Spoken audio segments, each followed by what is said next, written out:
Estamos de volta no canal mais abençoado do YouTube.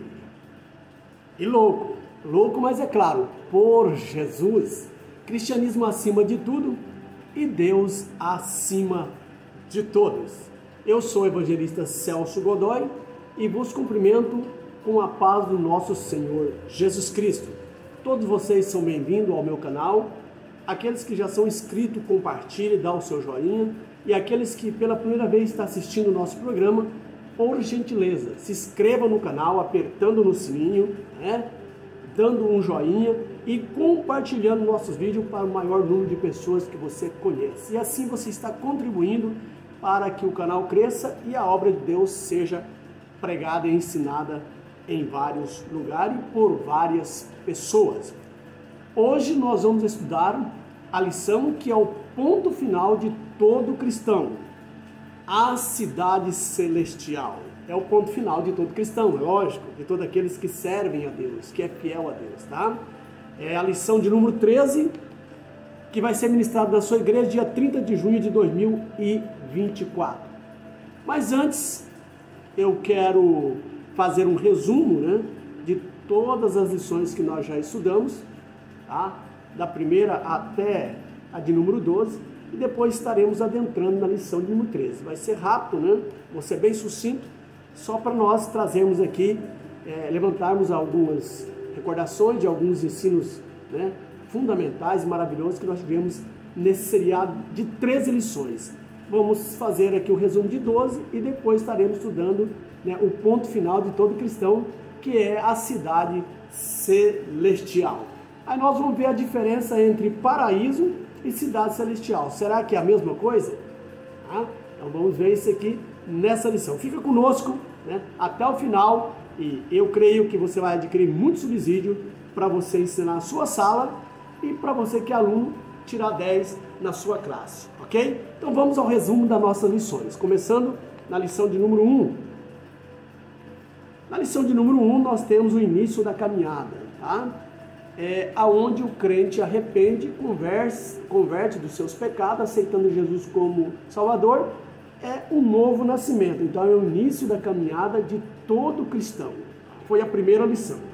Na segunda lição, nós temos aqui a escolha entre a porta estreita e a porta larga. Então Jesus disse, porfiar por entrar pela porta estreita, porque larga é a porta que conduz à perdição eterna. Porém, a porta estreita, ela conduz à vida eterna. Então Jesus não determina, mas dá uma advertência para as pessoas entrar pela porta estreita. Na terceira lição, o céu é o destino do cristão. Então todo cristão tem como destino o céu.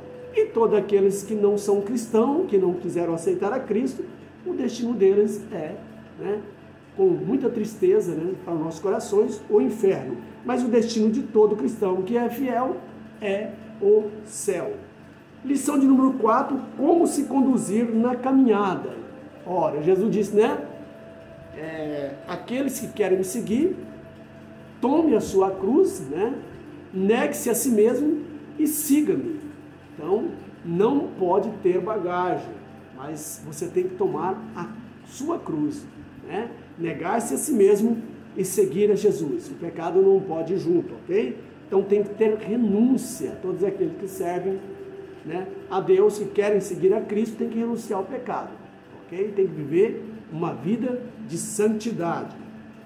Na quinta lição, os inimigos do cristão. Quais são os inimigos? São 3. O diabo, o mundo e a carne, a natureza caída. Estudamos sobre isso. Na lição 6, as nossas armas espirituais. Quais são as armas espirituais?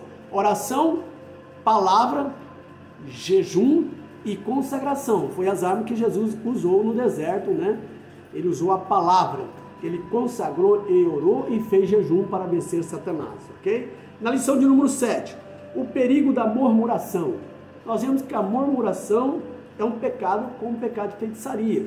Foram o que fizeram o povo ali no deserto, Ficaram ali rodando 40 anos ali e morrerem a maior parte do deserto porque murmuraram contra Deus. Então o crente não deve murmurar, tá? Ele deve glorificar em toda situação como Jó fez. Lição de número 8. Confessando e abandonando o pecado. Então, João disse: filhinhos, não pequeis, mas se pecardes, vós tem um advogado que está no céu, perdoará os vossos pecados, purificar de toda iniquidade. Ou seja, não devemos pecar, mas se cairmos em pecado, por uma consequência, né, por um descuido, nós devemos confessar e abandonar o pecado. Nós temos lá Provérbios 28:13. Aquele que confessa e deixa, alcança misericórdia, mas aquele que encobre as suas transgressões não prosperará. Então aí está a dica nessa lição, né, de número 8. Número 9, lição de número 9. Resistindo à tentação no caminho. Tá? Ser tentado não é pecado. Agora, cair na tentação é pecado. Então sujeitai-vos, né, debaixo da potente mão de Deus, e o Senhor vos livrará de toda a tentação. Porque Deus não dá a tentação acima daquela que nós podemos suportar, e com a tentação Ele nos dá o escape, ok? Então, quem pecar, por que quer pecar? Tá? Porque Deus dá o escape na tentação, resistindo à tentação no caminho. Lição de número 10. Desenvolvendo uma consciência de santidade. Né? O que é uma consciência de santidade? Uma vez que você aceitou a Cristo, mudança de pensamento, mudança de sentimento e mudança de atitude. Pensar nas coisas que são de cima, e se você tem sentimento de rancor, de ódio, vai ser arrancado e vai ser transformado em sentimento de amor, perdão, tá? E misericórdia. E as suas atitudes devem ser atitude, né, de fazer boas obras. Né? Aqueles que você veja, né, ser um bom samaritano para aqueles que estão, né, necessitando da tua ajuda. Então, essa é a lição de número 10. A lição 11, a realidade bíblica do inferno. Então, o inferno não é uma miragem, não é uma ficção, mas o inferno é real. E Jesus falou mais do inferno no livro de Mateus e nos evangelhos do que o céu, dado o perigo que ele é. O inferno é o lugar, né, do castigo de Deus para os ímpios, para Satanás e seus anjos. Estudamos sobre isso aí, tá? E o nome inferno é um nome polissêmico, que fala sobre esse nome. O inferno indica todos, né, os lugares determinados para os ímpios. Por exemplo, Hades é um tipo de inferno, onde vai estar as almas dos ímpios, o antessala, né, até ele ressuscitar para ir para o Geena, que é o fogo eterno, juntamente Satanás e seus anjos, ok? O Tártaro é o tipo de inferno onde está preso com cadeias eternas os anjos que deixaram seus principados, abandonaram seu principado, estão ali, ok? E nós temos também o Sheol, que é o mesmo que Hades, ok? E temos o Geena, que ainda não foi inaugurado. Tá? A primeira a inaugurar esse inferno, o Geena, será a besta e o falso profeta. Depois, a morte, o inferno, né? Satanás, e depois todas as pessoas que não acharam escrito no livro, seus nomes escritos no livro da vida, ok? Então, o inferno é uma realidade. Lição de número 12. A bendita esperança, a marca do cristão. Ok? A esperança para o mundo é a última que morre. Mas para nós, a esperança nunca morre. Porque a nossa esperança, ela ressuscitou ao terceiro dia. E a nossa esperança é o Senhor Jesus. No livro de 1 Coríntios, capítulo 13, verso 13, se não estou equivocado, diz que permanece agora a fé, a esperança e o amor. E o maior de todos é o amor. Então a nossa esperança é bendita porque ela está em Cristo Jesus. Ela vem de Deus. E agora, finalmente, na lição de ponto final, o ponto final de todos os cristãos, que é a cidade celestial. E vamos adentrar a ela agora. Ela é um resumo, né? Uma conclusão de todas as lições, aonde indica, né? Aonde o crente vai ter o seu ponto final. Ponto final, o final feliz, ok? Então vamos lá, lição de número 13, tá? A cidade celestial. O texto áureo dessa lição está em Filipenses 3 e 20, que nos diz assim: mas a nossa cidade está nos céus, donde também esperamos o Salvador, o Senhor Jesus Cristo. Tá? Todo cristão é peregrino, porque a sua esperança, né, é que um dia ele vai morar na sua cidade. sua cidade de origem, da onde ele saiu, ok? Juntamente com o Senhor Jesus Cristo. Verdade e prática. A cidade celestial é o alvo de toda a nossa jornada, que iniciou com um novo nascimento e se consumirá com a entrada pelos portões celestiais. Então, nós começamos uma jornada quando arrependemos e passamos pelo novo nascimento. O novo nascimento, né, é o nascer da água e do Espírito, ou seja, pela lavagem da palavra e nascer do alto, nascer de Deus, nascer do Espírito Santo de Deus. Tá? Então, esse é o novo nascimento. Então, é o começo. E o ponto final são pelos portões celestiais. Olha que maravilha, hein?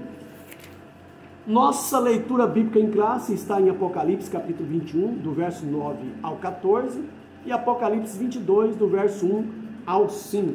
Nosso comentarista é o pastor Osiel Gomes, um excelente, um exímio comentarista, ok? E como é de plástico, como é de costume, a lição está dividida em 3 pontos principais. Quais são eles? Primeiro, o paraíso eterno. Tá? Segundo, esse primeiro ponto tem 3 subtópicos, né? Nós vamos discorrer daqui a pouco. E no segundo ponto, o eterno e perfeito estado, tá? Com 3 subtópicos também, todos eles, ok? Não tem nenhum que está com 2, todos eles com 3 subtópicos. E o terceiro e último ponto, o estado final de todos os santos, ok? Então esses são os conteúdos, né, os temas que nós vamos discorrer nessa lição de número 13, tá? Sobre a cidade celeste, né? Onde todos os fiéis, todos aqueles que permanecerem firmes em Cristo, irão morar um dia, tá? É o ponto final de cada crente fiel. Então nós temos aqui na introdução, o cristão que tem conhecimento da Sagrada Escritura, sabe que não foram destinados para viver apenas neste mundo. Aqui somos peregrinos e forasteiros. 1 Pedro 2:11, brevemente os portões celestiais se abrirão e partiremos para viver eternamente com o Pai em nossa pátria celestial. Filipenses 3:20, você pode conferir depois. Por isso, estudaremos a respeito do paraíso eterno, a cidade celestial, o eterno estado em que desfrutaremos da presença de Deus e como as Escrituras ensinam como será a nossa glorificação final. Aqui se encontra o que nos aguarda ao final de nossa jornada cristã. Então, essa é a nossa esperança, né? Nós estamos aqui, mas não somos daqui. Chegamos aqui um dia, Deus nos criou e pôs aqui nesse mundo, mas Ele, né, prometeu. Jesus disse, né, que devemos crer em Deus e também crer nele, porque Ele foi nos preparar morada e voltará para nos buscar, para onde Ele estiver, nós estejamos com Ele também, ok? Então, nós estamos aqui, mas o nosso pensamento está na glória. A qualquer momento, nós estaremos chegando na cidade de origem, né? Temos 2 cidadanias, cidadania terrestre e cidadania celeste. E é essa última que nós vamos ficar, com essa identidade, né? Celestial. E a terrestre nunca mais, ok? Glória a Deus por isso. Então vamos avançar para o primeiro ponto da nossa lição. Primeiro ponto, paraíso eterno, ok? Vamos lá. O que é o paraíso?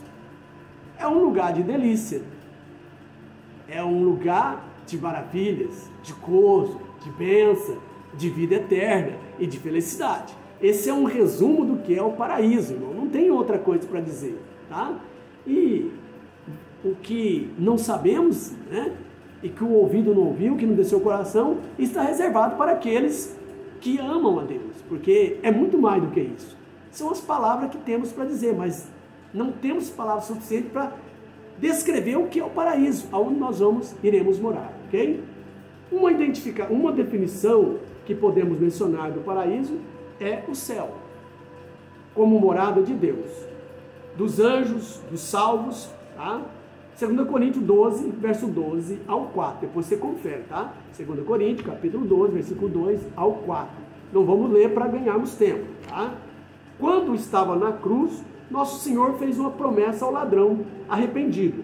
Em verdade te digo que hoje estarás comigo no paraíso. Lucas 23 e 43. Tá? Essa promessa foi prontamente cumprida, pois quando por ocasião da sua morte, o corpo do Senhor Jesus foi para a sepultura, mas seu espírito para o Pai, ou seja, para o céu, o lugar de habitação de Deus. Lucas 23 e 46. Não há como mensurar tamanha alegria do ladrão ao ouvir de Jesus a promessa de um encontro no paraíso. Este lugar é a expressão de toda somadas bem-aventurança em Cristo. O apóstolo Paulo foi arrebatado e levado ao paraíso, 2 Coríntios 12 e 4, que é o mesmo lugar que aparece em Apocalipse 2 e 7.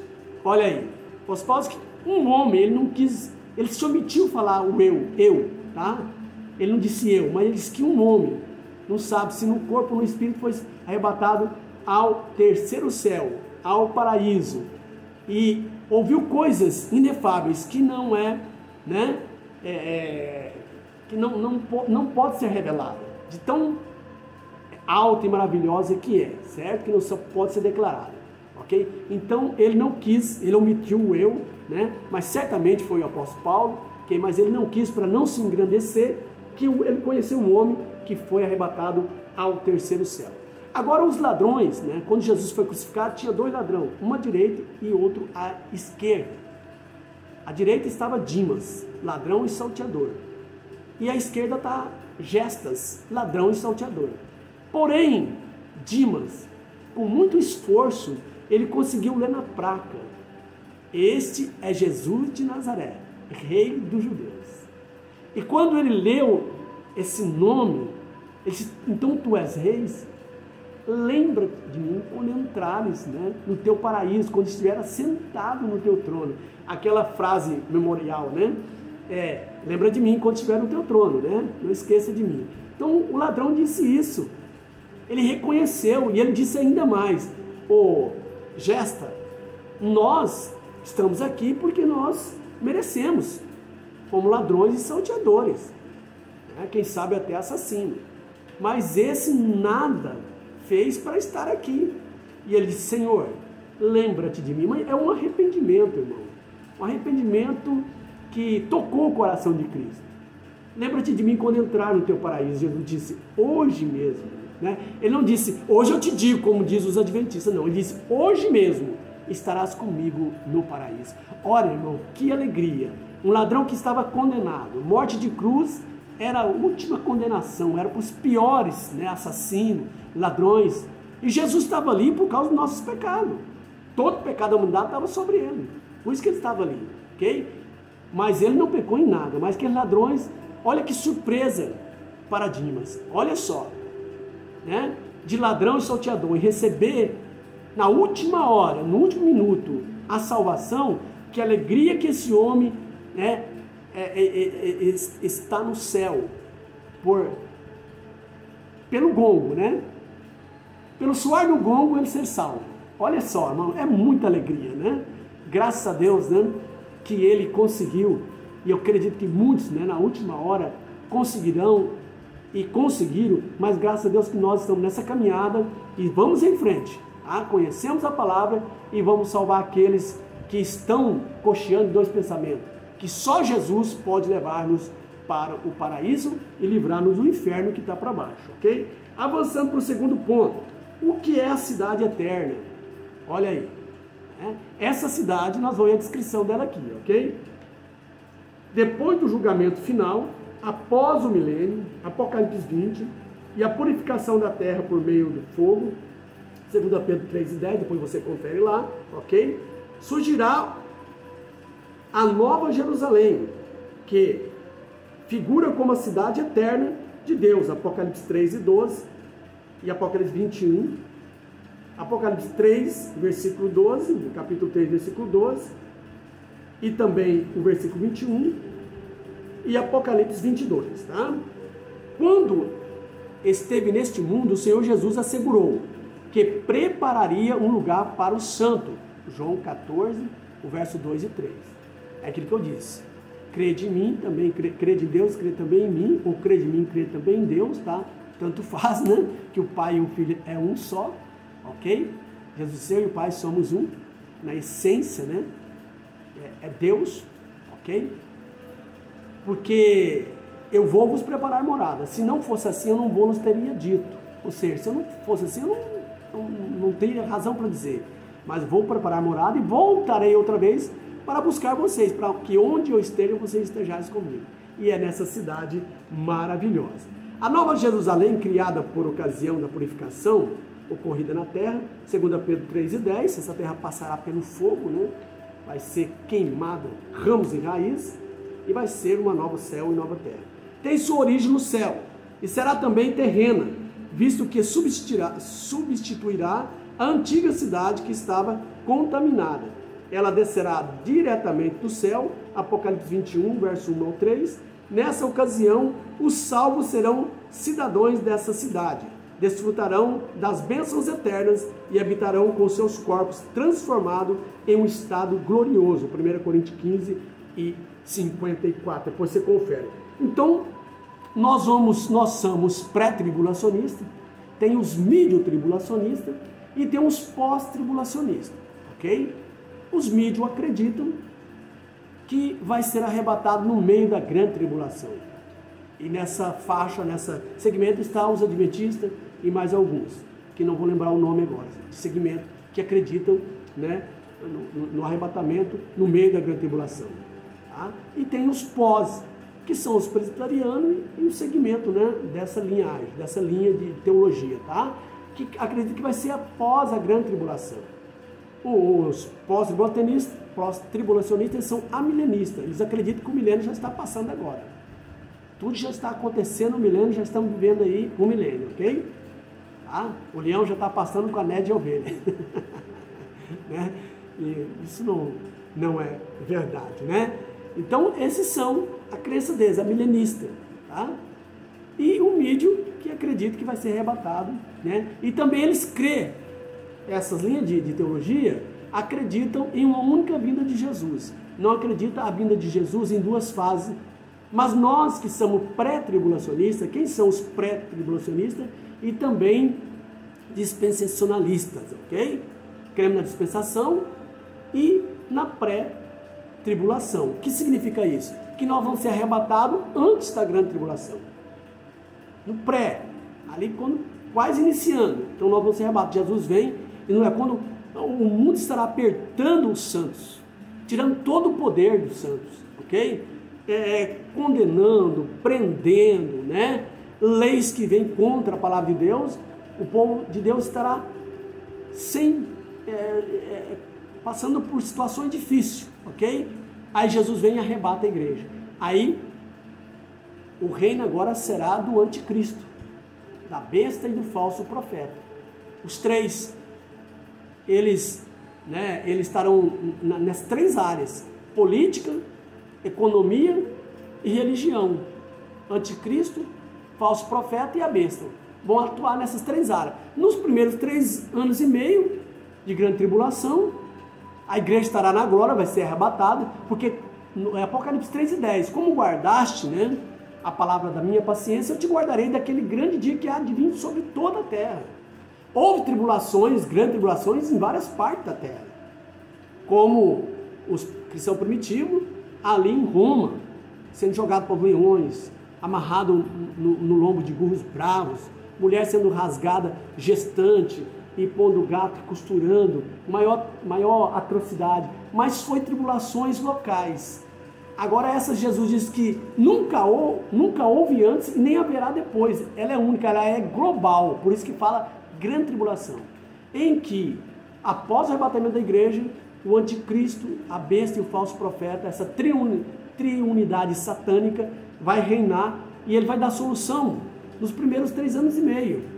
Vai ser algo assim esplendoso, vai falar, esse é o Cristo mesmo, né? Vai resolver o problema. Os que ficaram e aceitaram o sinal da besta. Mas aqueles que ficaram e não aceitar o sinal da besta vai ser morto, degolado.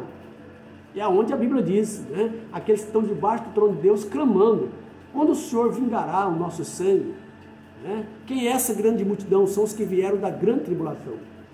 Não tem nada a ver com a igreja foi arrebatada, mas aqueles que ficarem para trás vai passar por a situação se eles negarem, não aceitarem a marca da besta. Porque quem não aceitar o sinal da besta não come, não compra e nem bebe. Tá? Não compra e nem vende, vai ficar, certo, isolado. 3 anos e meio, essa triunidade satânica vai fazer proezas. E depois de 3 anos e meio, eles vão mostrar a unha e vai vir um grande terror. Eles vão se apresentar como Satanás, como o anticristo. Tá? Israel vai se revoltar e vai ter a grande guerra do Armagedon, ok? E quando todas as nações estiverem, né, se fluindo, né, para exterminar Israel, como nós vemos hoje as nações que odeiam Israel, já é um princípio dessa situação. Quando estiver tudo já coando, o sangue estará dando na queixada dos cavalos, né? Então Jesus descerá no Monte das Oliveiras com o seu santo, com a igreja, com a greia.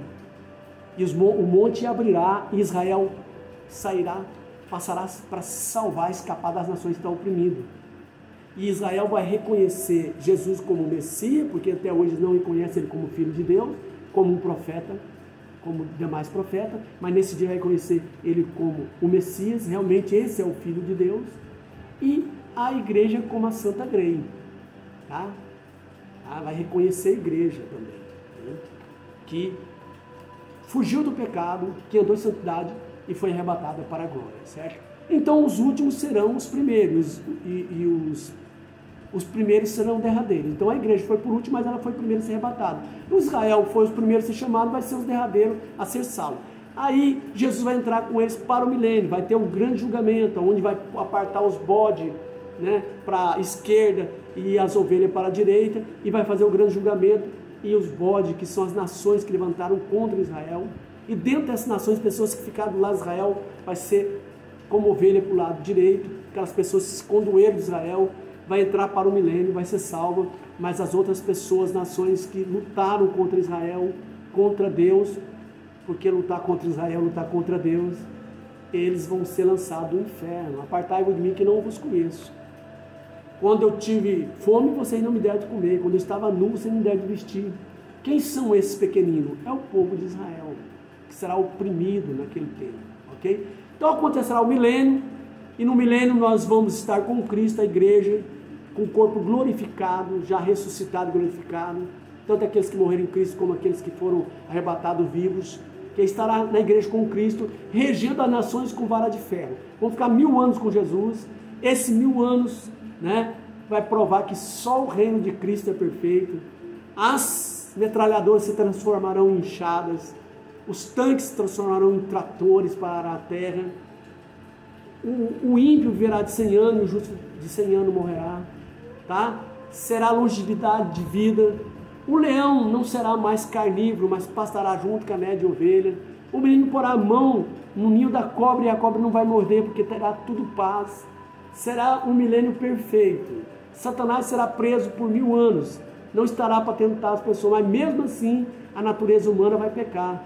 Porque terá pecador ali, pessoas que não vai aceitarem, mesmo vivendo naquela situação. No final de tudo, essas pessoas vão ficar contra Cristo, murmurar, Satanás vai juntar com essa turma e vai levantar contra o povo de Deus no milênio. E Jesus, com sobre sua boca, vai lançar ele no lago, no Geena, onde está o falso profeta e a besta.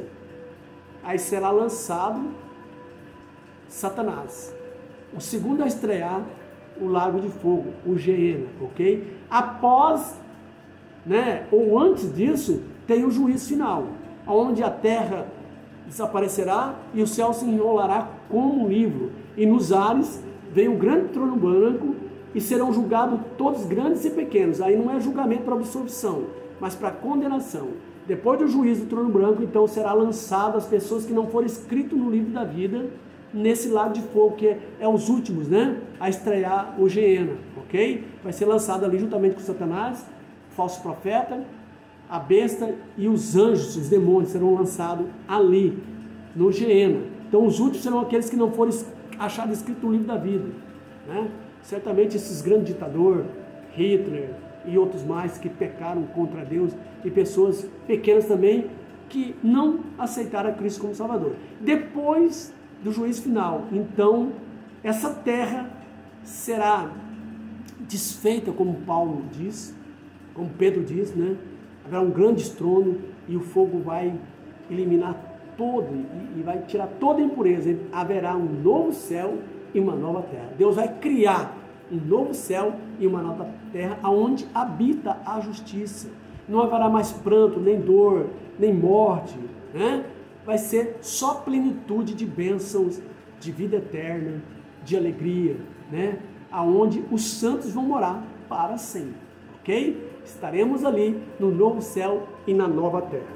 Avançando para o terceiro ponto do segundo tópico, quando a eternidade começará? Olha aí, de acordo com o estudo atento de Apocalipse, depois do arrebatamento da igreja, ocorrerá a grande tribulação por um período de 7 anos. Em seguida, nosso Senhor retornará glorioso e triunfantemente por ocasião da sua segunda vinda e implantará o reino milenar. Depois do milênio, entraremos no glorioso estado eterno, após Apocalipse 21 e 22. Aqui devemos cuidar para não confundir o milênio com o estado eterno. Esta característica, a eternidade sem fim, em que passaremos com Deus, aquele é um período em que Jesus reinará por 1000 anos na terra. E o final desse período, pessoas serão julgadas diante do trono branco, o juízo final, Apocalipse 20, verso 11 e 15, e aguardaremos piedosamente o reino eterno, o novo céu e a nova terra e a nova Jerusalém. Olha aí, irmão. Então aqui está o resumo do que eu falei, tá? Então após o juízo do grande trono branco, começará o estado eterno, onde Deus vai criar um novo céu e uma nova terra. E vamos entrar para a eternidade. Você sabe o que é a eternidade? Só para você dar uma palhinha. Se você pega 1000 anos e tira um dia, já não é mais 1000 anos, ok?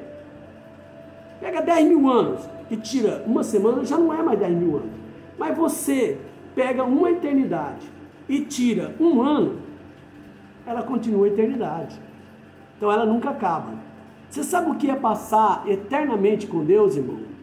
Isso é glorioso. Isso não consegue, né? A nossa mente não consegue alcançar a glória disso. Aquilo que está reservado para os santos. Mas você sabe o que é passar a eternidade sem Deus? É o inferno, aonde o diabo está. Sofrimento eterno, aonde o bicho não morre e o fogo não apaga. Tá? Sofrimento eterno. Então vale a pena, meus queridos, lutar para chegar na cidade celestial, no estado eterno de gozo e paz. Avançando-se, a sinopse desse ponto 1, o paraíso e a nova Jerusalém como realidade eterna do céu. Ok? Então esse é o resumo. Avançando para o nosso segundo ponto, o eterno e perfeito estado. Então nós vimos aqui o paraíso eterno, já, né? Sempre subsídio, vamos agora o eterno e perfeito estado. Vamos avançando, né? Cada vez para melhor, ok? Primeiro ponto, o estado perfeito à luz da doutrina bíblica. De Gênesis a Apocalipse, há um propósito divino na consumação dos séculos, onde tudo ocorrerá por ocasião da segunda vinda de Cristo Jesus. Após o milênio, em que serão estabelecidos um novo céu e uma nova terra. Apocalipse 21 e 1. Nesse tempo, o propósito original de Deus se cumprirá a toda a terra e se encherá de sua glória, conforme o apóstolo Paulo escreveu. Haverá reconciliação geral de todas as coisas, em que céu e terra serão a mesma grei. Colossenses 1 e 20. Por isso, o perfeito e eterno estado é descrito na Bíblia como um lugar belo, de santidade e perfeição, pois a antiga ordem em que imperava a natureza de pecado foi abolido e deu lugar a um lugar santo, puro e perfeito. Então, céu e terra será a mesma grei. Isso acontecerá após, né, a segunda vinda de Cristo, após o milênio, após o juízo final, tá? O estado eterno, um novo céu e uma nova terra será uma mesma coisa, ok? Você pode chamar tudo isso de paraíso, porque será gozo eterno. Avançando para o segundo ponto, segundo tópico, o estado perfeito à luz de Apocalipse. Tá? Então nós vimos primeiro o estado perfeito à luz da doutrina bíblica. Agora, à luz do livro de Apocalipse. O que é Apocalipse? Apo, né? Sombra. Tá? Lipse, além da sombra. Então Apocalipse é tirar da sombra. É aquele que estava na sombra, tirar para a luz. É revelar o que estava oculto. Isso é Apocalipse. Revelar as coisas futuras. Então, o estado perfeito à luz de Apocalipse, do livro de Apocalipse, capítulo 22, verso 1 ao 5. O livro de Apocalipse traz alguns símbolos que descrevem de maneira mais vívida o divino estado perfeito de todas as coisas. São símbolos que comunicam a singularidade desse novo estado. A, um rio, olha aí. B, árvore. Árvore. C, a ausência de males. D, a presença de Deus. Aí nós vamos ver aqui, né, a revelação sobre o rio, sobre a árvore, sobre a ausência de males, sobre a presença de Deus. A vida eterna descrita como um rio. Então o rio significa a vida eterna. Embora seja literal, o rio que sai debaixo do trono de Deus, como João viu, com águas cristalinas, ok? Simboliza a vida eterna. O apóstolo João descreve essa eternidade como um rio de vida, da vida, que brota do trono de Deus e do Cordeiro. Apocalipse 22 e 1. Tá? Aqui está presente o aspecto simbólico do rio como símbolo de vida que em diversas vezes o Senhor Jesus mencionou como água da vida. João 4, verso 10, Salmo 46 e 4 e Ezequiel 47, verso 1 e 12. Tá? B. Agora vamos falar sobre, nós falamos sobre o rio, agora vamos falar sobre a árvore, ok? Vamos aqui trazer essa revelação aqui, tá? B, a vida eterna descrita como árvore. Olha aí, a árvore da vida remonta ao livro de Gênesis. Nós vimos lá em Gênesis, né, essa verdade. Apocalipse 22 e 2 e Gênesis 2, 9, depois você pode conferir, e Gênesis 3 e 22. Seus 12 frutos de mês em mês e suas folhas simbolizam a vida que triunfou sobre as enfermidades e a morte. Não haverá mais dores nem doenças, pois no divino estado eterno a morte não prevalecerá mais. Então aqui nós temos o significado da água, do rio e da água. Embora sejam, eu acredito que sejam verídicos, né? Que sejam de fato esse rio, né? Que se brota do trono de Deus, e também a árvore, para a saúde das nações, tá? Vai ter ali no céu. Porém, aqui tem um significado de cada um, né, dessa simbologia. C, a vida eterna sem males. Agora vamos ver essa revelação aqui. Não haverá mais maldição contra alguém, Apocalipse 22 e 3. O problema do coração do ser humano será para sempre resolvido, pois o mal será plenamente erradicado. Ali o trono de Deus e do Cordeiro estarão centralizados no coração do ser humano. Olha aí, então não haverá mais maldade, porque não há mais pecado no novo estado, na cidade celestial.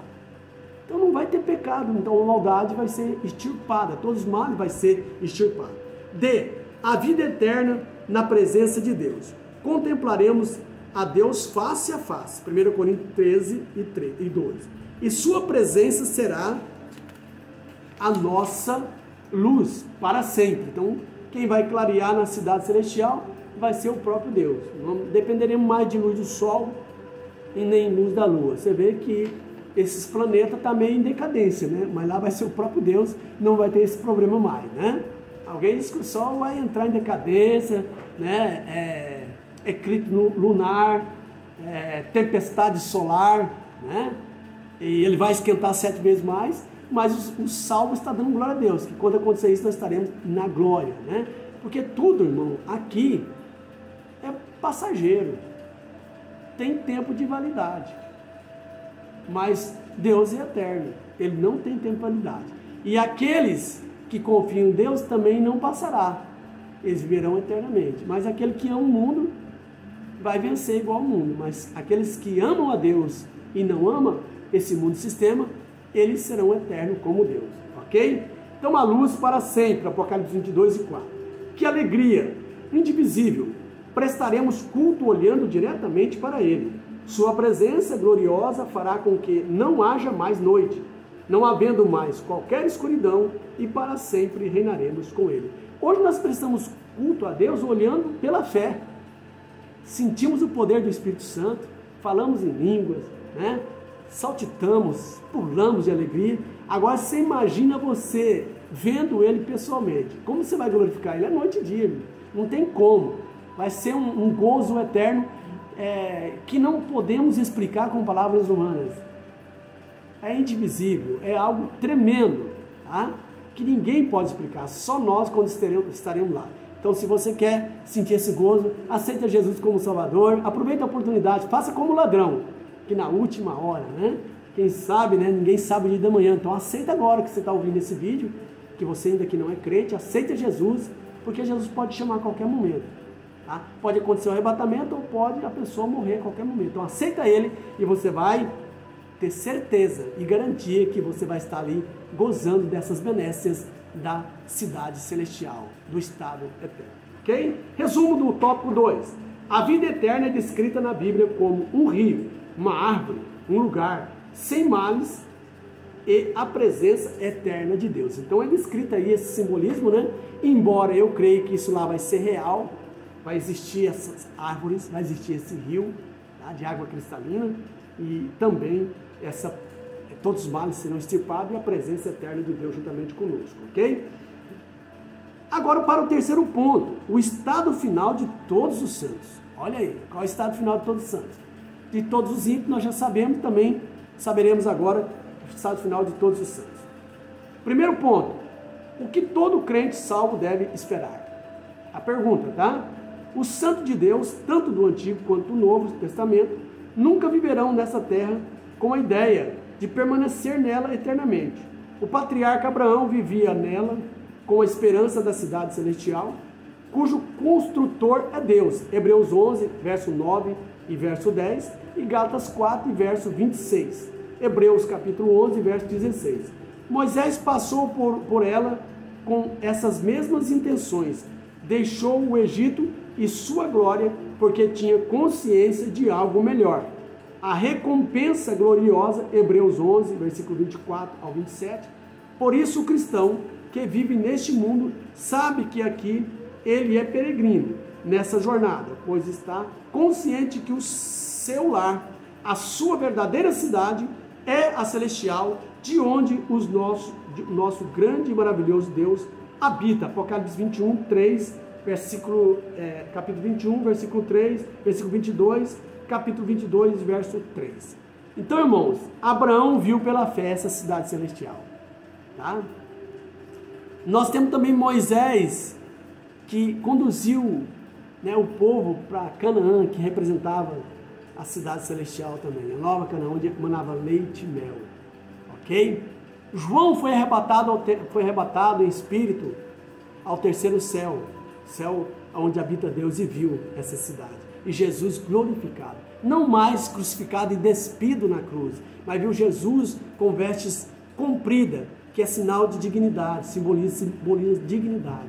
Viu Jesus com cabelos brancos e cabeça branca como a neve, né?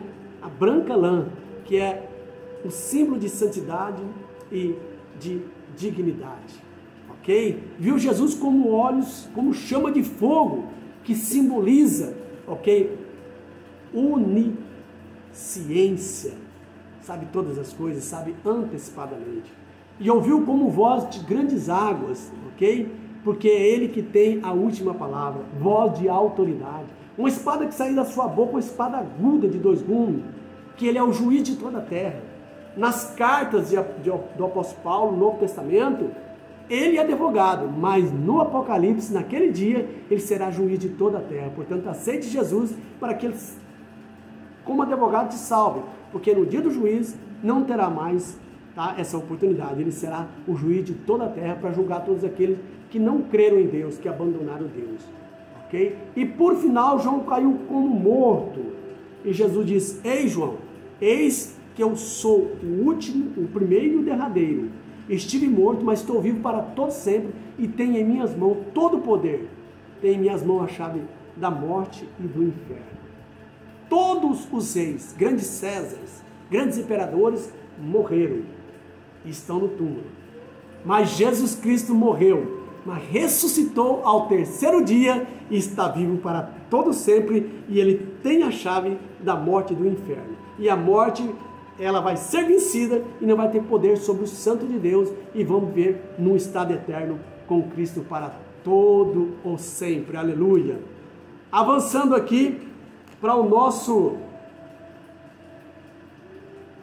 segundo tópico, viveremos todos em unidade. Então, nós comentamos aqui o primeiro tópico do terceiro ponto, tá? O primeiro subponto, né? Agora o segundo subponto do terceiro ponto, ou terceiro tópico, ok? Segundo subponto, viveremos todos em unidade.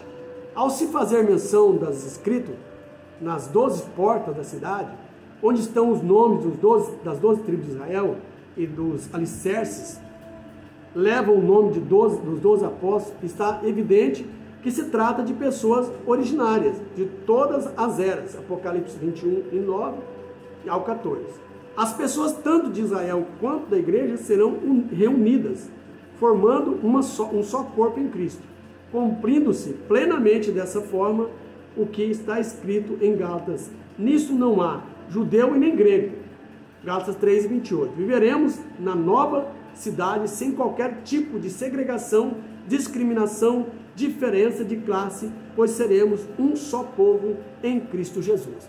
Hoje nós temos diferença de classe, uns quer ser mais do que os outros, tem mais dinheiro do que o outro, né? Faz discriminação de cores, de raça, de classe social, é algo tremendo, mas na glória, todos, tanto o judeu como a igreja, né? Aqueles que aceitaram a Cristo, tá? Não vai haver mais feio nem mais bonito, não vai haver discriminação de cores, ok? Todos nós seremos como os anjos, unidos, ok? Isso fala de união, não vai ter segregação mais, todos iguais perante Deus, adorando em santidade. Acabou o pecado, acabou essa soberba da natureza humana, todos vai ser, certo?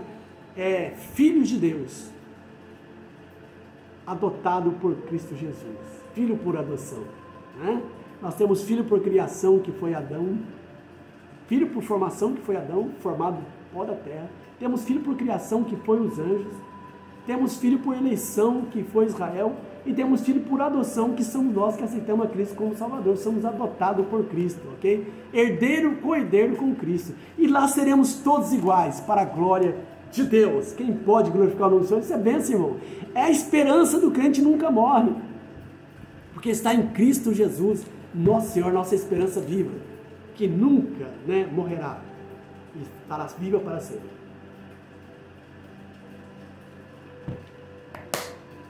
A gente sonha com o céu, alegria em falar no céu, ok? Terceiro e último subponto do terceiro tópico: finalmente em casa. Aleluia! Você faz uma viagem, meu querido, vai para um lazer, né, nesses pontos turísticos, né? Sai fora do país, Estados Unidos, em Londres, né? Vai num resort, né? Em um lugar confortável, casa alugada, carro, né? Locado, e fica lá 2, 3 semanas, um mês. Mas a vontade sua é voltar para casa. E quando você chega em casa, finalmente cheguei em casa. Assim somos nós. Estamos aqui de passagem, ok?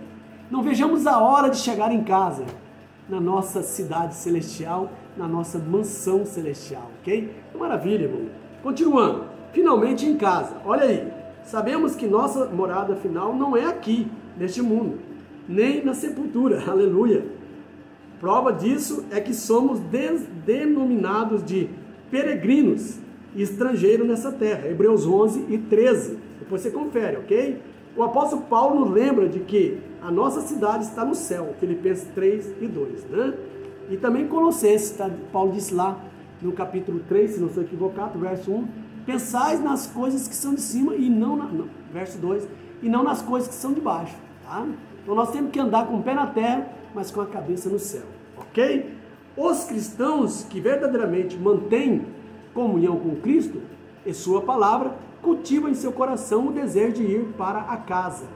Aleluia! Como anelavam os apóstolos dos gentios. 2 Coríntios 5 e 8, Filipenses 1, 21 e 23. Essa é a nossa grande recompensa de quando finalmente aqui na terra a nossa jornada, aqui na terra, a nossa jornada. Essa é a bendita esperança de todo cristão sincero que deseja morar no céu. Me lembro agora de um mártir, não vou lembrar o nome dele agora, ok? Mas ele tinha 80 anos. Colocaram na fogueira e falou: nega o nome de Jesus. Ele falou: eu tenho 80 anos, Jesus nunca fez mal para mim, só bem. Como eu vou negar o nome desse homem maravilhoso? Atia fogo logo nessa fogueira, porque eu já estou vendo a glória de Deus. E começaram a queimar ele. E ele foi dando glória a Deus até o último suspiro, e Deus recebeu o seu espírito na glória. E os imperadores, os romanos, imaginavam com aquela disciplina que estavam dando, o povo ia deixar de aceitar a Cristo, mas pelo contrário, até aqueles romanos que estavam ali, né, que viam aquela cena de esperança, de morar no céu, de estar com Cristo, comoveram e cada vez mais se convertia pessoas ao cristianismo, tá? A ponto que a igreja crescia de uma maneira que perturbou o Império Romano, ok? Mas é assim, irmão, porque a esperança do crente é viva. Quando mata um crente, é como formiga, nasce 10 que aceita Cristo como Salvador, vai aumentando o reino de Deus na terra. Então, meu querido, vamos para a conclusão. Essa lição maravilhosa, é uma conclusão maravilhosa, porque é o ponto final de cada cristão. É o meu ponto final, é o seu ponto final. Estaremos bem breve de volta para casa. Nosso espírito, nossa alma e nosso corpo anseia por essa morada eterna. Vamos lá. Vamos então para a conclusão da nossa lição. Conclusão. O céu é o destino final de uma jornada que se iniciou com um novo nascimento, do início da jornada até o final. Enfrentaremos inimigos que intentam nos desviar da rota para o céu. Por isso, durante a travessia da jornada, é necessário toda vigilância e zelo, sabendo que aquele que começou a boa obra o aperfeiçoará até o dia do nosso Senhor Jesus Cristo. Filipenses 1:6. Portanto, coloquemos nossos olhos no autor e consumador da nossa fé, olhando para frente, pois Canaã celestial é logo ali. E eu te aconselho você ler o livro de Apocalipse, que são revelações das coisas futuras, fala do Cristo glorificado, e você vai ter, uma visão celestial e vai aceitar Ele como Salvador. Leia a palavra de Deus. A palavra de Deus, ela é viva, é uma esperança viva e eficaz na nossa vida. Que Deus abençoe a sua vida, meu querido ouvinte, meus queridos irmãos. Não esqueça de assinar o canal, clicar no sininho e se inscrever, ok? E aquele que é inscrito, compartilhe nossos vídeos, dá o seu joinha, para que a plataforma do YouTube entenda e o nosso vídeo seja divulgado para mais pessoas. Um abração, um beijão no seu coração e até o próximo vídeo, cara. Até o terceiro trimestre, Já estamos ansiosos para nós começar o terceiro trimestre aí, ensinando lições maravilhosas. Deus abençoe e até mais.